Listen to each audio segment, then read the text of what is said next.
जवळजवळ 1.5 वर्षांनी इथे आलो आहे आता. 1.5 वर्षापूर्वी मला असं आठवतं आहे हरियाणा निवडणूक झाली होती आणि त्यानंतर मी इथे आलो होतो. आजचा विषय जो आहे माध्यमं आणि सद्य परिस्थिती. मला असं वाटतं की माध्यमं आणि सद्य परिस्थिती हा जो विषय आहे तो जर उलट्या पद्धतीने मी घेतो, सद्य परिस्थिती आणि माध्यमं, ते अधिक समर्पक ठरेल असं मला वाटतं.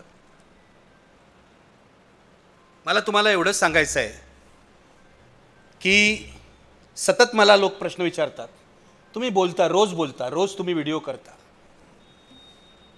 या बोलण्याचा उपयोग काय होतो?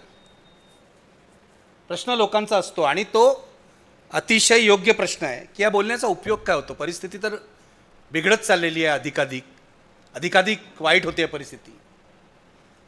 मी त्यांना इतकंच सांगतो की ज्यांच्याकडे म्हणून आवाज आहे आणि आत्मा आहे त्यांनी बोलत राहिलं पाहिजे, त्यांनी सत्य सांगण्याचा प्रयत्न केला पाहिजे. आजची जी परिस्थिती आहे त्यामध्ये पहिला घाला जो पडलेला आहे तो या सत्यावरच पडलेला आहे. त्यामुळे आपली लढाई जी आहे ती सत्याच्या संरक्षणाची लढाई आहे. आपण फार मोठं काही करतो आहोत असं मला वाटत नाही.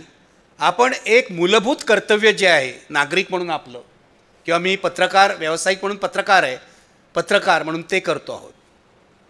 आपणही बोलणं बंद केलं तर ही जी परिस्थिती आहे, जी 10-20% बरी परिस्थिती उरलेली आहे, तीही उरणार नाही हे लक्षात घ्या. आशा संपून जाईल. म्हणून ही जर आशा जिवंत ठेवायची असेल, मला माहिती आहे या देशातली लोकशाही अर्धमेली झालेली आहे. टाईम मॅगझिनने अलीकडेच जो लेख लिहिलेला आहे त्याच्यामध्ये असं म्हटलेलं आहे की भारतीय लोकशाहीचं अंधारयुग सुरू आहे.